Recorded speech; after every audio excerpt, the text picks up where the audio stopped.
Amém? Amém, amém. Abra a Bíblia, a palavra de Deus, em Atos capítulo 29, a partir do versículo de número 26. Atos 9, a partir do 26. Eu estou afobado essa semana, porque Laurinha vai nascer na quinta-feira, está marcada. Eita! Eu estou numa alegria, a netinha vai chegar, então eu estou a 1000 por hora. Uma alegria só, não é isso? Que Deus possa abençoá-la, que possa chegar como instrumento nas mãos de Deus.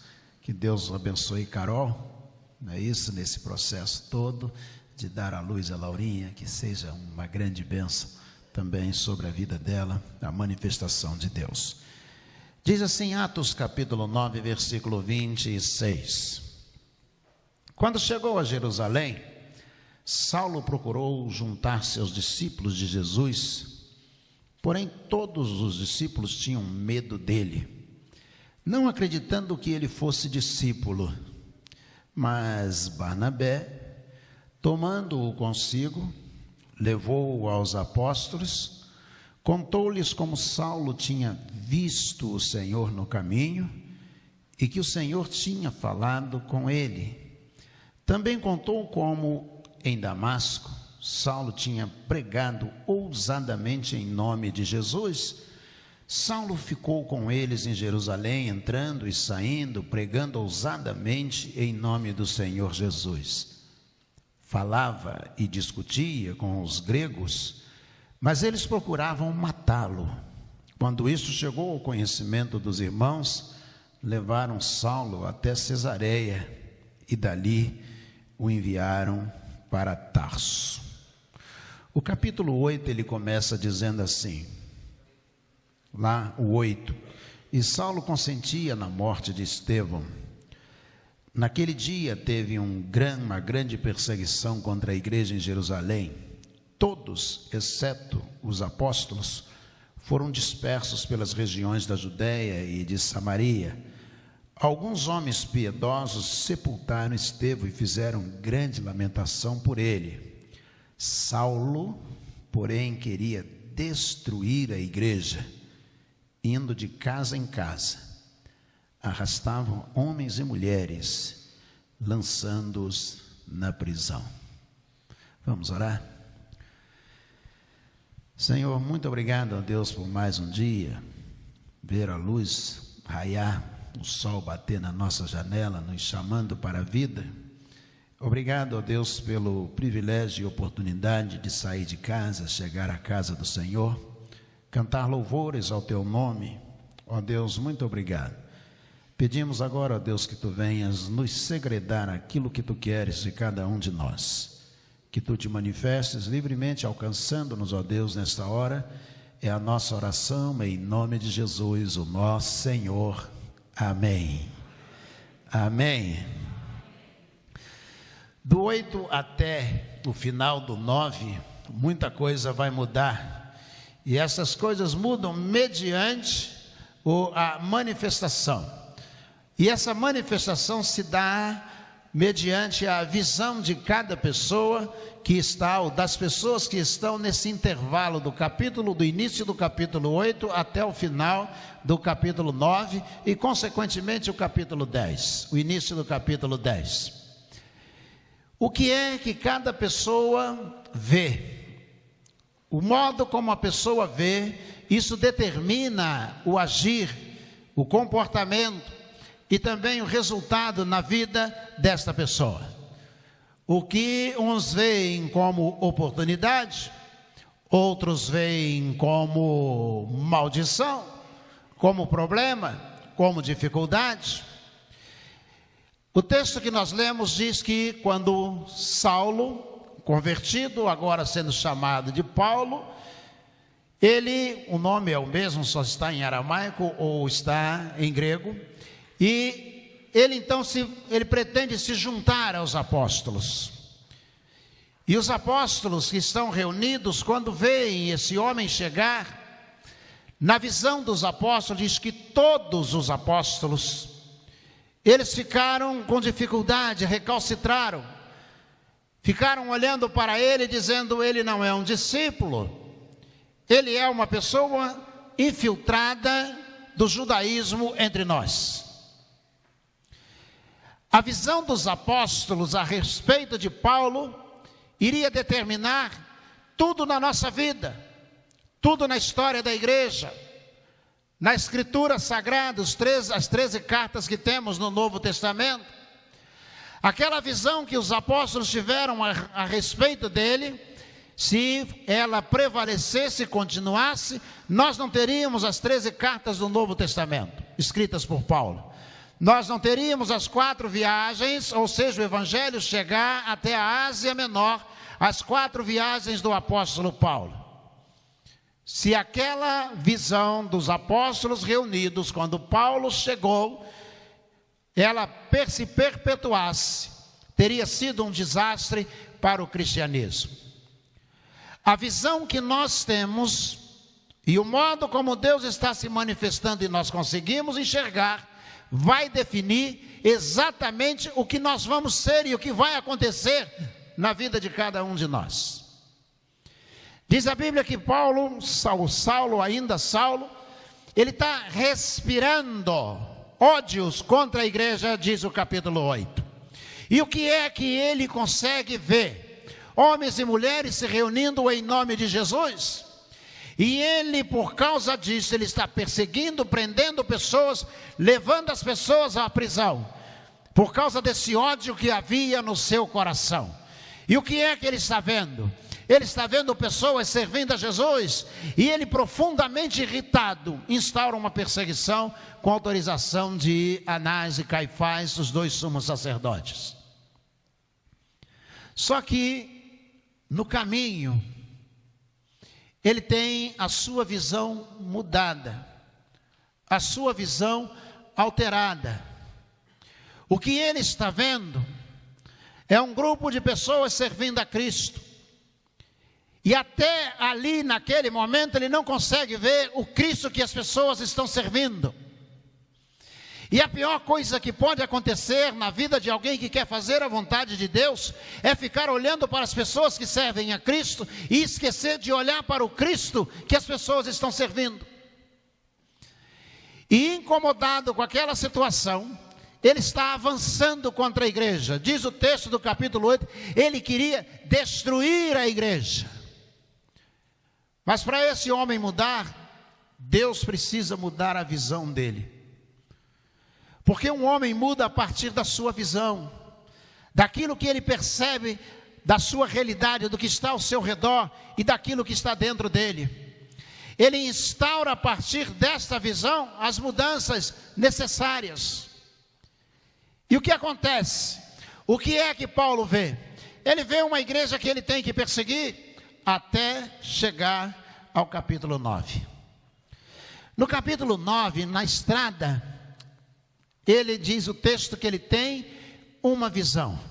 Ou seja, ele que era um visionário a respeito da igreja e dos cristãos, Deus acrescenta a ele uma visão, só que uma visão nova. É preciso mudar a visão daquele homem. É preciso que ele possa enxergar as coisas dentro de uma perspectiva nova. E aí um clarão no céu faz com que ele pare. E ele olhe para uma manifestação de Jesus a ele. E nessa visão, ele cai do seu animal, ele fica no chão. E diz o texto bíblico que ele escuta uma voz que diz a ele: Paulo, Paulo, Saulo, Saulo, por que me persegues? E aí o texto tem o cuidado de dizer que os homens, os soldados, as pessoas que estavam ao redor dele, ouviram uma voz, mas não viram coisa alguma. O que aquelas pessoas que estavam ao redor viam? Nada. Enquanto Deus dava a ele uma visão, as pessoas ao redor não conseguiam enxergar. Isso se repete todos os dias na vida de cada um de nós. Deus te dá uma visão, te dá um campo novo, algo que você precisa realizar. E muitas vezes as pessoas que estão ao seu redor, até dentro da igreja, não conseguem ver coisa alguma daquilo que Deus está concedendo a você como uma visão. Enquanto ele recebia uma visão, diz o texto, cuidadosamente, as pessoas que estavam ao redor não viam coisa alguma. E quando Saulo, no chão, procura abrir os seus olhos, ele não consegue ver, ele está cego. Deus dá a ele uma visão que vai cegá-lo, e ele vai permanecer por um tempo nessa situação, sem enxergar, sem poder montar no animal, sem poder respirar ódio contra a igreja. Ele vai ficar parado, instalado, esperando para ver o que iria acontecer à sua vida. Este é um momento de reflexão, em que ele pode, embora cego, pode olhar para dentro de si mesmo. É um dos momentos mais preciosos, porque o que ele vê agora? Só a si mesmo. Com os olhos fechados, ou seja, completamente cego, não consegue ver as pessoas que estão ao seu redor. Não consegue ler as cartas que haviam sido dadas pelas autoridades, os sumos sacerdotes, que davam a ele autorização para perseguir a igreja. Não conseguia ver o animal que ele usava para se deslocar. Não conseguia ver coisa alguma. Ele só podia olhar para dentro de si mesmo. E esse é um dos momentos mais preciosos, que quando você tem que parar e começar a olhar para a sua própria vida. O cristianismo te convoca a olhar para você mesmo. Por que muitas pessoas não gostam de silêncio? Do silêncio. Porque o silêncio, ele impõe que você reflita sobre alguma coisa relativa à sua vida. Isso mesmo. Você tem que usar a memória. Você tem que começar a pensar. Todo o seu universo de significação aflora, vem à sua mente, e você começa a enxergar você mesmo. E ele sozinho, enxergando a si mesmo, olhando para dentro de si mesmo, diz a Bíblia que ele teve uma visão. Ele não podia enxergar, mas o texto diz que ele teve uma visão. Na visão que Deus dá a ele, vem um homem chamado Ananias, que vai orar por ele.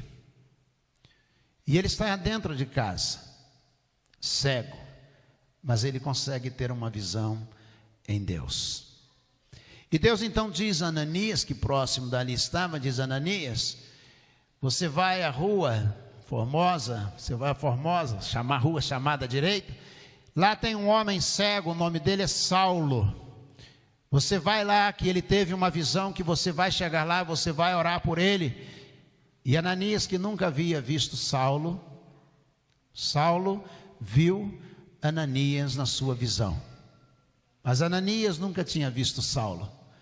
E ele disse: Senhor, eu tenho ouvido. Ele não disse: eu vi esse homem.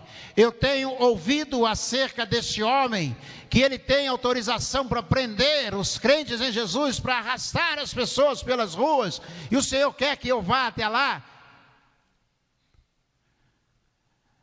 Ananias, embora enxergasse fisicamente, como creio que todos nós que aqui estamos, ele não estava conseguindo enxergar o que Saulo enxergou na sua visão. Não estava conseguindo enxergar o que Deus estava enxergando na visão. E Deus diz: vai, porque ele é para mim um instrumento escolhido. O que Saulo não conseguiu enxergar, o que Ananias não conseguiu enxergar, Deus está enxergando. Ele diz: vá, Ananias, vá até lá, ore por ele, porque ele é para mim um vaso escolhido, e eu devo mostrar a ele o quanto ele vai padecer por amor ao meu nome. Eu mostrarei a ele. Ele ainda não sabe, ele ainda não viu, mas Deus está dizendo a Ananias: ele não viu o que eu vi, você não viu o que eu estou vendo. Todos os dias essa cena se repete nas nossas vidas, essa situação se repete. Deus se manifestando, e muitas vezes nós não estamos vendo o que Deus está vendo. Nós temos dificuldade de cumprir o propósito de Deus porque muitas vezes não acreditamos que seja possível que alguma coisa boa possa acontecer da experiência que nós estamos vivendo. Do medo de Ananias e da cegueira de Saulo, em meio a uma manifestação de Deus dizendo: eu estou no controle. Nós vivemos um cristianismo nos dias atuais triunfalista, em que tudo de bom vem de Deus e tudo ruim vem do diabo. Quando você perguntasse, talvez Saulo no dia de hoje, se fosse um cristão nos dias de hoje, à luz do que todos nós, a maior parte, somos, talvez nós disséssemos, alguém dissesse, fosse visitar e dissesse: olha, Paulo, a mão de Deus está pesando sobre você, você deve estar em pecado. Deus me mandou aqui orar por você, provavelmente essa coisa ruim está acontecendo porque você é um homem ruim. Deus não tem propósito na sua vida, Deus está castigando você. Talvez fosse uma profecia dos nossos tempos.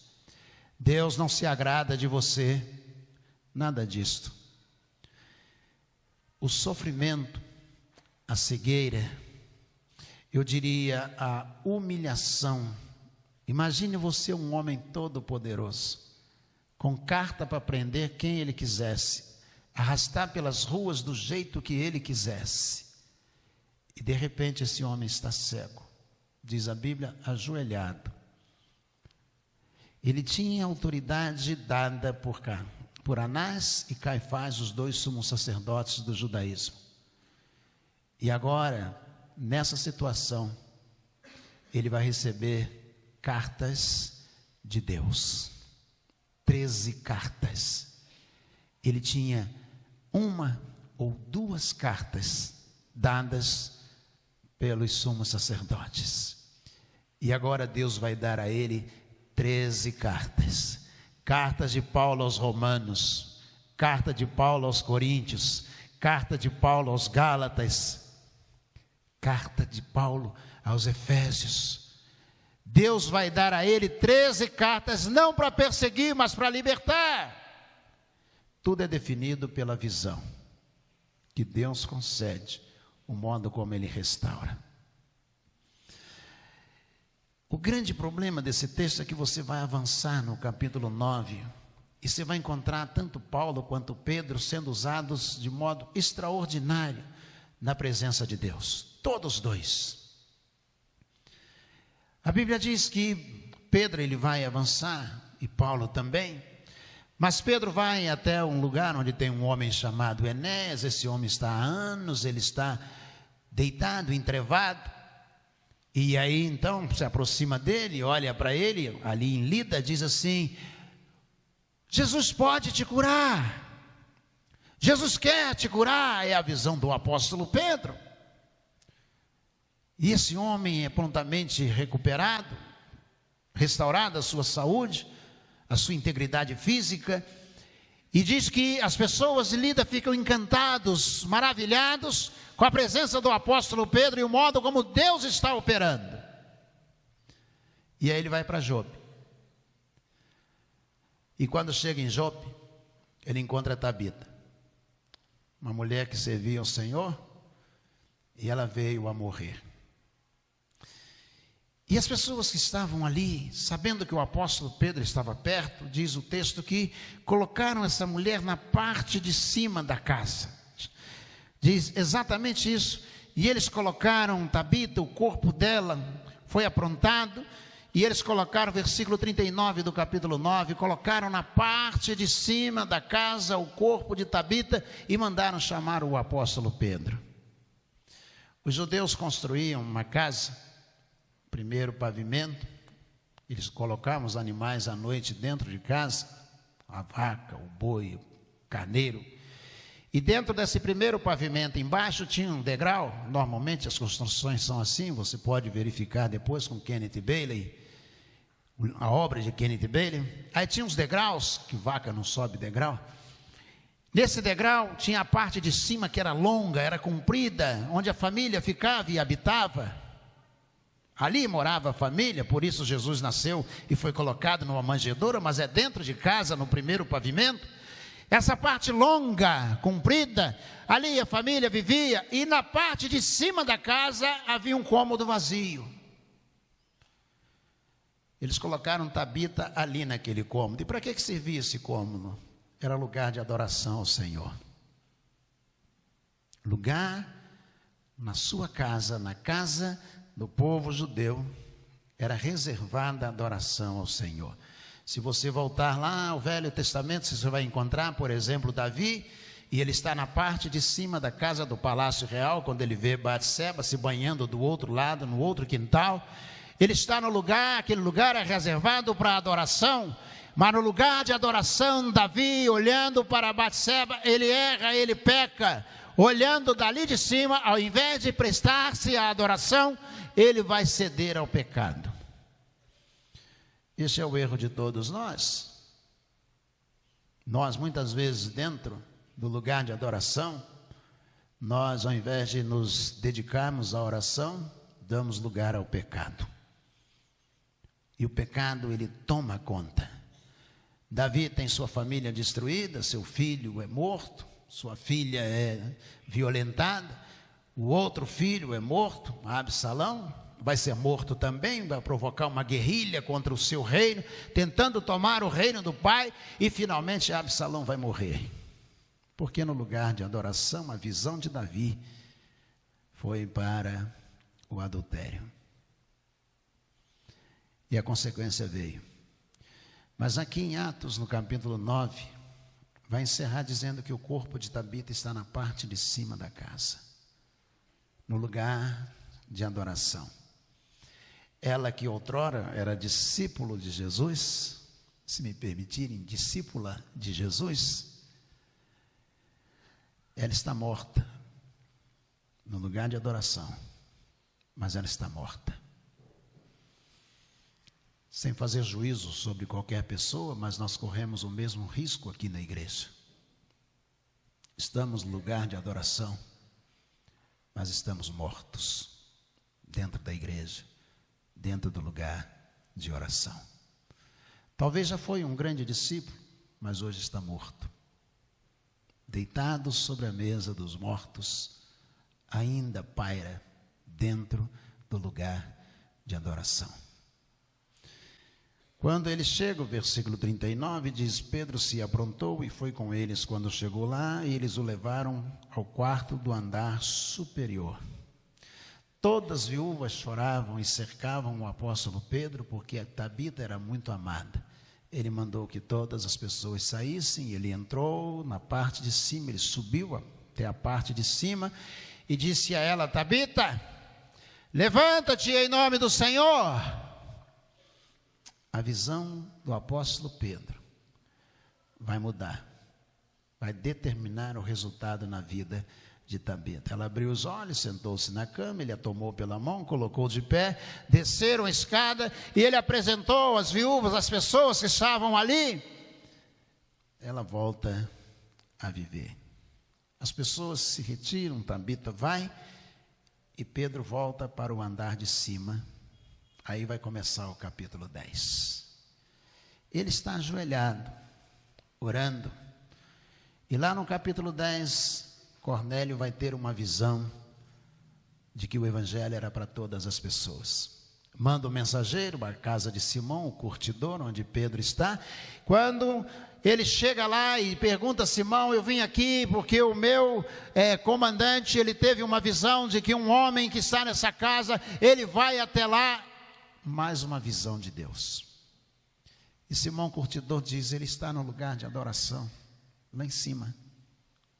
Ele sobe, encontra Pedro ajoelhado, e ele diz: Cornélio, meu comandante, mandou te buscar, que ele precisa, ele teve uma visão, e ele precisa do Senhor. E Pedro diz: enquanto eu orava, o Senhor me concedeu uma visão. Parece que a vida toda é feita daquilo que nós vemos. Talvez por isso Jesus disse: onde estiver o vosso tesouro, onde estiver o vosso tesouro, aí estará o vosso coração. E a gente perde porque perde a visão. A gente perde porque não acredita na visão. E Pedro sai para uma obra missionária porque ele está orando. Ele está servindo ao Senhor. Quem vê quem nesse texto? Saulo vê uma igreja que ele tem que perseguir. Deus vê Saulo, que precisa mudar a visão. Deus vê Ananias, que precisa ir até Saulo. Deus vê Pedro, que precisa ir evangelizar em Lida. Deus vê Pedro, que precisa ressuscitar Tabita. Deus vê todas as pessoas, enquanto Saulo não vê que a igreja é de Cristo e persegue. Enquanto Ananias não vê que Saulo é um instrumento escolhido por Deus. Enquanto Pedro não vê que os mensageiros estão se aproximando. Enquanto isso, Deus vê todas essas pessoas. Nesta manhã, Deus está vendo os céus. Está vendo você, os pastores da igreja, os diáconos, os jovens, os adultos, as crianças, os adolescentes. Deus está vendo.